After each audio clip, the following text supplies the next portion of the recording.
VK news, राष्ट्र के नाम। नमस्कार, मैं अमन राव, आपका स्वागत है वीके न्यूज पे। प्रधानमंत्री मोदी की सिक्योरिटी में सेंध की खबरें हाल ही में सामने आई थी, जब पंजाब में उनके काफिले को रोका गया था। सामने विरोध चल रहा था और एनएसजी कमांडो ने बंदूक थाम ली थी।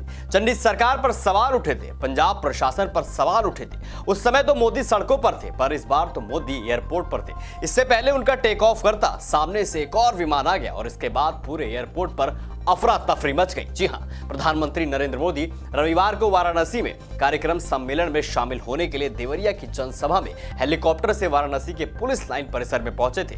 इस दौरान 3 हेलीकॉप्टर में पीएम और पार्टी के दूसरे नेताओं का एक एक करके वाराणसी में आगमन शुरू हुआ। शाम 4 बजे से पीएम का कार्यक्रम शुरू हुआ। इसके बाद पीएम नरेंद्र मोदी बाबा विश्वनाथ से आशीर्वाद लेकर लाल बहादुर शास्त्री अंतर्राष्ट्रीय एयरपोर्ट से रवाना हो गए। लाल बहादुर शास्त्री अंतर्राष्ट्रीय एयरपोर्ट वाराणसी पर शहर से रवाना होने के बाद प्रधानमंत्री नरेंद्र मोदी की फ्लाइट शाम 6:30 बजे बाबतपुर एयरपोर्ट पहुंच गई। बाबतपुर एयरपोर्ट पर भारी सुरक्षा व्यवस्था के बीच पीएम को भाजपा नेताओं ने विदाई दी। पीएम नरेंद्र मोदी के वाराणसी से विमान से रवानगी के ठीक पहले एक ट्रैफिक कंट्रोल उस समय सख्ते में आ गया, जब पीएम के विमान की रवानगी के ठीक समय 7:10 बजे चेन्नई से आने वाले इंडिगो एयरलाइंस का विमान 6471 अपने निर्धारित समय से लगभग 20 मिनट पहले लैंड करने की इजाजत एटीसी मतलब एयर ट्रैफिक कंट्रोल से मांगने लगा। दरअसल नियम के मुताबिक एयर ट्रैफिक कंट्रोल नियंत्रण में होने पर पहले आने पर भी विमानों को उतारने की परमिशन मिल सकती है, लेकिन ठीक चेन्नई से समय से पहले आ चुके विमान को उतारने की अनुमति देने पर उस समय पीएम नरेंद्र मोदी के विमान का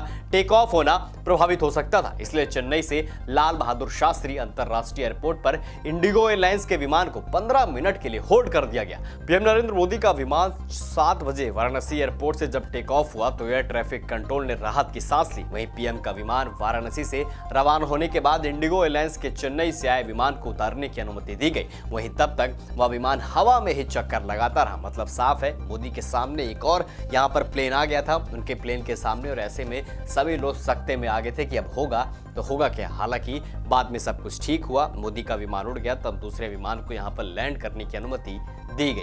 अब आपकी क्या राय इस पूरी खबर को लेकर हमें कमेंट सेक्शन में कमेंट करके जरूर बताइए, और ऐसी तमाम बड़ी खबरों को देखने के लिए देखते रहिए वीके न्यूज, राष्ट्र के नाम। ये है ड्रीम मीडिया नेटवर्क और आप देख रहे हैं देश का पहला 24/7 digital news channel VK news, राष्ट्र के नाम।